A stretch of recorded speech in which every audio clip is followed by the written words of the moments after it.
नमस्कार, मैं दृष्टर उपाध्याय। ईरान और अमेरिका के बीच छिड़ी जंग लगातार भयानक रूप लेती जा रही है। हैरानी की बात तो यह है कि इस जंग में उन देशों को भी नुकसान हो रहा है जिनका इससे कोई लेना देना नहीं है। इन्हीं देशों में भारत भी आता है, जिसका सबसे ज्यादा जान माल का नुकसान हो रहा है, क्योंकि हॉर्मुज में जितने भी जहाजों पर अटैक हुए हैं वो लगभग सभी भारतीय नाविकों वाली ही हैं। कुछ घंटे पहले ईरान ने हॉर्मुज स्ट्रेट में क्रूज मिसाइलों से संयुक्त अरब अमीरात के 2 टैंकरों को निशाना बनाया, जिसमें एक भारतीय क्रू मेंबर की मौत हो गई। इस हमले में 6 भारतीय घायल हुए हैं।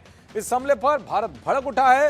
विदेश मंत्रालय ने ईरान दूतावास के डिप्टी चीफ ऑफ मिशन को तलब किया है।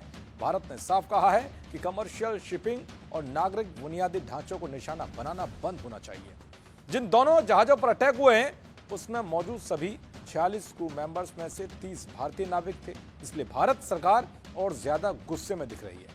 इससे पहले भी ऐसे कई जहाजों को निशाना बनाया गया है जिसमें भारतीय थे, जिसमें कईयों की मौत भी हो चुकी है। 9 जून 2026 में ओमान तट के पास तेल टैंकर पर अमेरिकी हमले में जहाज के chief engineer Patnala Suresh, deck cadet Aditya Sharma और फिटर शिवानंद चौरसिया की मौत हो गई थी। इसके अलावा भारत का एक जहाज 7 मई को हमले का शिकार हुआ था।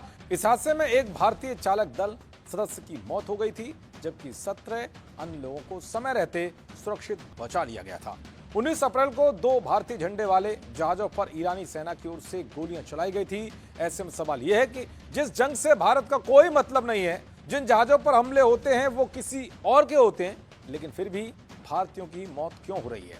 और क्या भारत ऐसे मामलों में सख्त कार्रवाई कर सकता है, या फिर अंतर्राष्ट्रीय कानून और वैश्विक समुद्री व्यवस्था उसकी भूमिका को सीमित कर देते हैं? चलिए आपको इसकी वो बड़ी वजह बताऊंगा जो हैरान कर देगी।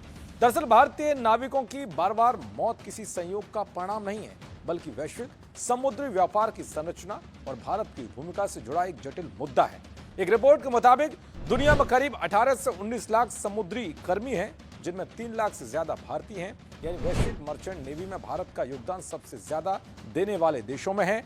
इसी वजह से दुनिया के अलग अलग समुद्री मार्गों पर चलने वाले हजारों जहाजों पर भारतीय चालक दल मौजूद रहता है, और किसी भी क्षेत्र में युद्ध, समुद्री संघर्ष या सुरक्षा संकट पैदा होने पर भारतीय नाविकों के प्रभावित होने की आशंका भी ज्यादा ही रहती है। सबसे हैरानी की बात तो यह है कि भारत दुनिया की बड़ी संख्या में नाविक तो देता है, लेकिन भारत का करीब 5 से 6% विदेशी व्यापार ही भारतीय झंडे वाले जहाजों से होता है।